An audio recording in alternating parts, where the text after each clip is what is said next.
2020 წლის მასწავლებლთა სასერტიფიკაციო გამოცდილების ფიზიკაში ამოცანა ნომერი 19.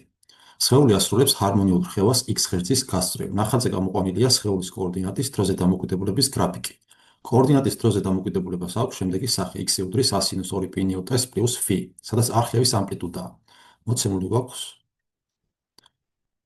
კოორდინატის დროზე დამოკიდებულება, რომელსაც შემდეგი სახე აქვს a სინუს 2π ნიუტეს პლუს φ.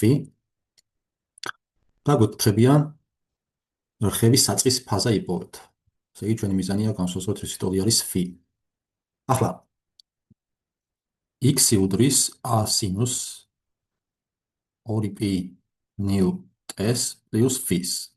აქედან როცა t უდრის 0-ს, აქედან გამომდინარეობს, რომ x უდრის a სინუს 2π ნიუ გამრავლებული 0-ზე, t-ს მაგივრად 0-ს ჩავსვავთ, დამატებული φ, ეს ტოლი არის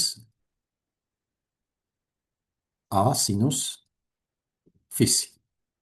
ამასთან, საიდანაც გამოდის, რომ x-ი ტოლი არის a სინუს φ-ი, ამასთან თუ გავითვალისწინებთ, რომ როცა t უდრის 0-ს, x-ი, როგორც ხედავთ, -1-ის ტოლია, შესაბამისად გამოდის, რომ -1 ტოლი არის a სინუს φ-ი.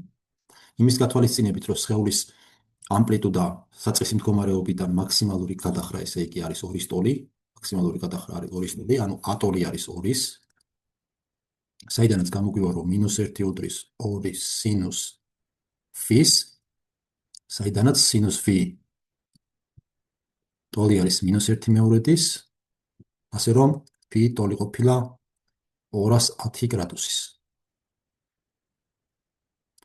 პასუხი E.